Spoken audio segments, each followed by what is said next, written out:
السلام علیکم ورحمۃ اللہ وبرکاتہ۔ حضرات محترم، آج ہم انشاءاللہ عز و جل اپنی اس مختصر سی ویڈیو میں حضور صلی اللہ علیہ وسلم کی مکی زندگی اور اس مکی زندگی کے دور میں جو مکہ والوں کے لیے حقوق العباد کی اہمیت تھی اس کے بارے میں جانیں گے کہ اس دور میں لوگ ایک دوسرے کے حقوں کو کیسے مار جاتے تھے، ساتھ ہی ساتھ اس زمانے میں ظلم و ستم کا جو بازار گرم تھا، جس زمانے میں آپ صلی اللہ علیہ وسلم نے اللہ کا پیغام ان تک پہنچایا۔ آخر اس زمانے میں حقوق العباد کا کتنا فقدان تھا، کتنا لوگ ایک دوسرے کے حقوں کو مار جاتے تھے، انہی ساری باتوں کے بارے میں آج اپنی اس مختصر سی ویڈیو میں ہم جانیں گے۔ ویڈیو پسند آئے ویڈیو کو لائک کریں، شیئر کریں، اور اگر ہمارے محمدی چینل پر نئے آئے ہوں تو اسے ضرور سبسکرائب کر کے بیل آئیکن کو بھی ضرور دبائیں تاکہ اس طرح کی تمام انفارمیٹیو ویڈیوز آپ تک ضرور پہنچے۔ حضرات محترم، جیسے ہمارا یہ محمدی چینل ہے، ایسے کچھ اور بھی ہمارے آفیشیل چینل ہیں، جسے مولانا سید سلمان محمدی، اسی طرح ایک اور چینل ہے دعوت رحمانی، ایسے کچھ اور بھی ہمارے آفیشیل چینل ہے۔ ان تمام چینل کی لنک جو ہے وہ اس ویڈیو کے ڈسکرپشن میں ہے، آپ جائیں، ہمارے ان تمام کے تمام آفیشیل چینل کو سبسکرائب کریں، ان ویڈیوز کو خود بھی دیکھیں، اپنے دوستوں، احباب اور رشتہ داروں تک بھی ضرور شیئر کریں۔ حضرات محترم، اہل مکہ کے ہاں یعنی مکہ میں ظلم و تشدد، فسق و فجور، حق تلفی اور بڑوں کی تعظیم نہ کرنا، چھوٹوں کے ساتھ شفقت اور محبت سے پیش نہ آنا، والدین اور ازدواجی حقوق نہ ادا کرنا، یہ عام بات تھی۔ مکہ میں یہ سب کوئی نئی بات نہیں تھی۔ ایسے ماحول میں اللہ رب العزت نے اپنے اس نبی کو بھیجا جس نبی کے صدقے میں اللہ رب العزت نے اس 18,000 عالم کو پیدا فرمایا۔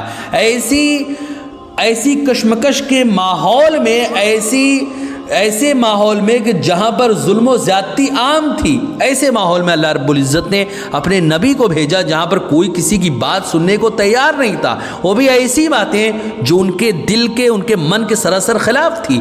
جب یہ ظلم و زیادتی ان کے اندر پیوست ہو چکی تھی تو اس سے جب چھٹکارا کی بات ہوتی تو یہی سب چیزیں ان کے لیے بہت ناگوار گزرنے والی تھی۔ ایسے ماحول میں حضور صلی اللہ علیہ وسلم نے کیسے اور کس طرح انسانی حقوق ادا کیے، بالخصوص اہل و عیال اور پڑوسیوں کے ساتھ آپ کا سلوک آخر کیسا رہا، اس کا اندازہ جو میں ابھی احادیث اور واقعات بتاؤں گا اس سے آپ بدریق احسن سمجھ سکتے ہیں۔ حضرات محترم، جس طرح بڑوں کے حقوق میں ان کی عزت اور ان کی توقیر شامل ہے، اسی طرح ان سے صلاح مشورہ کرنا اور انہیں آرام پہنچانا بھی ان کے حقوق میں شامل ہے۔ جیسے کہ حضور رسول اکرم صلی اللہ علیہ وسلم نے جہاں اپنے بہت سارے امور، مثلا تجارت اور اس کے علاوہ حضرت خدیجہ سے شادی کے سلسلے میں اپنے چچا ابو طالب سے مشورہ طلب فرمایا، وہیں ان کے معاشی مدد کرنے کی غرض سے اجرت کے بدلے اربوں کی بکریاں بھی چرائی ہیں۔ حضرات محترم، اسی طرح اہم وجہ یہ تھی کہ کیونکہ کثیر الاولاد حضرت ابو طالب کی کئی ساری اولاد تھی، اور کثیر الاولاد ہونے کی وجہ سے حضرت ابو طالب کی مالی حالت جو ہے وہ اچھی نہیں تھی۔ حضرات محترم، رسول اکرم صلی اللہ علیہ وسلم ارشاد فرماتے ہیں، بخاری کی روایت ہے، آپ صلی اللہ علیہ وسلم نے فرمایا کہ اللہ تعالیٰ نے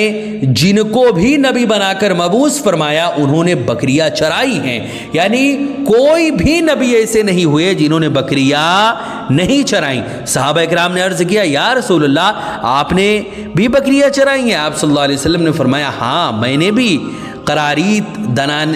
دینار کے چھٹے حصے کا چوتھائی کہ عوض اہل مکہ کی میں نے بھی بکریاں چرائی ہیں۔ اسی طرح حضرت ابو طفیل رضی اللہ تعالیٰ عنہ بیان کرتے ہیں کہ جب میں بچہ تھا تو ایک دن ایک خاتون حضور رسول اکرم صلی اللہ علیہ وسلم کے پاس آئیں تو آپ نے ان کے لیے اپنی چادر بچھا دی، وہ خاتون اس پر بیٹھ گئی۔ میں نے لوگوں سے پوچھا، یہ خاتون کون ہے؟ تو جواب ملا، یہ نبی کریم صلی اللہ علیہ وسلم کی رضائی ماں ہے۔ حضرات محترم، بعض روایات میں یہ بھی ہے کہ حضور صلی اللہ علیہ وسلم کھڑے ہو گئے اور ان کے بیٹھنے کے لیے اپنی چادر مبارک بچھا دی۔ یہ خاتون کوئی اور نہیں بلکہ حلیمہ سعدیہ تھیں۔ حضرات محترم، اس سے یہ واضح ہو جاتا ہے بطریق احسن روزے روشن کی طرح یہ چیز عیاں ہو جاتی ہے کہ حقیقی ماں کی طرح رضائی ماں کے حقوق بھی ہیں جن کا ادا کرنا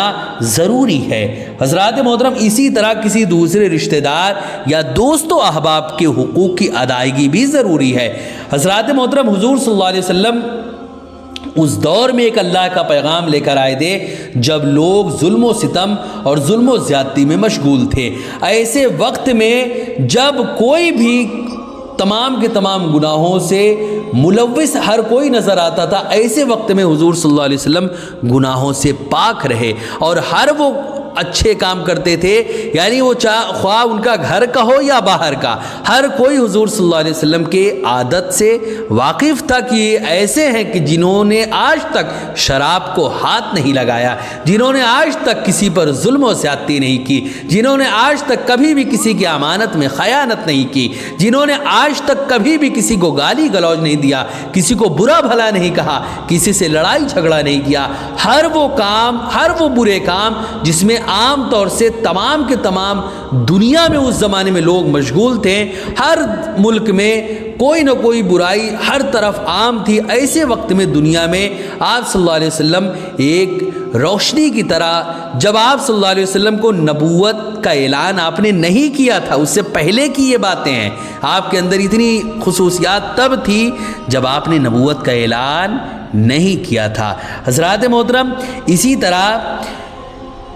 کسی دوسرے رشتہ دار یا دوست و احباب کے حقوق کی ادائیگی بھی ضروری ہے۔ اس کا طریقہ یہ ہے کہ ان کی عزت اور ان سے محبت کی جائے، جیسے کہ حضور صلی اللہ علیہ وسلم حضرت خدیجہ رضی اللہ تعالی عنہا کی سہیلیوں اور قریبی رشتہ داروں سے محبت اور ان کی تعظیم فرماتے تھے۔ اسی طرح بیوی کے حقوق ادا کرنا بھی ضروری ہے، لیکن پہلے یہ جان لینا اہم ہے کہ بیوی کے حقوق ہیں کیا۔ یعنی سب سے پہلی چیز، آپ اگر کوئی اچھا کام آپ کو کرنا ہے تو آپ کو یہ جاننا ضروری ہے کہ اچھا کام ہے کیا، اور ان تمام چیزوں کا دار و مدار علم پر آتا ہے۔ اسی لیے میں برابر کہتا ہوں کہ دنیا کی سب سے بڑی ہدایت جو ہے وہ علم ہے، اور دنیا کی سب سے بڑی جو گمراہی ہے وہ جہالت ہے، کیونکہ اگر علم ہوگا تو آپ اللہ کی عبادت کریں گے اور کوئی بھی ایسی بات اپنی زبان پہ نہیں لائیں گے جس سے آپ ایمان سے خارج ہو جائے، اور ہر وہ کام کریں گے جس سے اللہ آپ سے راضی ہو جائے۔ اور اگر جہالت کے گڑھے میں آپ، اگر اس گڑھے میں آپ اپنے آپ کو گرا چکے ہیں اور جاہل بن کر رہ گئے ہیں، تو آپ اپنی زبان سے ہر وہ بات بولیں گے کیونکہ آپ کو پتہ ہی نہیں کہ صحیح کیا ہے، غلط کیا ہے، کفر کیا ہے، شرک کیا ہے، حرام کیا ہے، اور ایسے اپنی زبان سے کیا کیا آپ الفاظ نکال دیں گے جو آپ کو پتہ ہی نہیں ہے، آپ کا ایمان تک اس سے خارج ہو جائے، آپ کو نہیں معلوم۔ اسی لیے علم حاصل کرنا سب سے زیادہ ضروری ہے۔ ایک طرف نماز ہے، ایک طرف علم ہے، تو نماز اور علم دونوں ضروری ہے، لیکن اگر نفل نمازیں ایک طرف ہے اور ایک طرف علم ہے تو نفل نماز بعد میں پڑھیے گا، پہلے جا کر آپ علم حاصل کریں، کیونکہ نفل نماز اگر آپ چھوڑ دیں گے تو آپ کو گناہ نہیں ملے گا، لیکن اگر آپ نے علم نہیں حاصل کیا تو آپ کو گناہ ملے گا اور اللہ کے عذاب میں آپ گرفتار ہوں گے۔ لیکن فرض نمازیں جو 5 وقت کی رہتی ہیں وہ تو ہر مسلمان پر ضروری ہے اور سب سے پہلے ضروری ہے، لیکن اس کے ساتھ پڑھنے کے ساتھ ساتھ آپ کو ان تمام، یعنی نماز کے تمام احکام، نماز کا طریقہ، نماز کے تمام فرائض و واجبات آپ کو سیکھنا بھی ضروری ہے۔ لیکن اس کے ساتھ ساتھ اگر نفل نمازیں ہیں تو نفل نماز ایک طرف ہے، ایک طرف تعلیم ہے، تو آپ تعلیم کی جانب جائیے، پہلے علم حاصل کریے، پھر اس کے بعد تمام کی تمام نفل نمازیں آپ ادا کریں۔ حضرات محترم،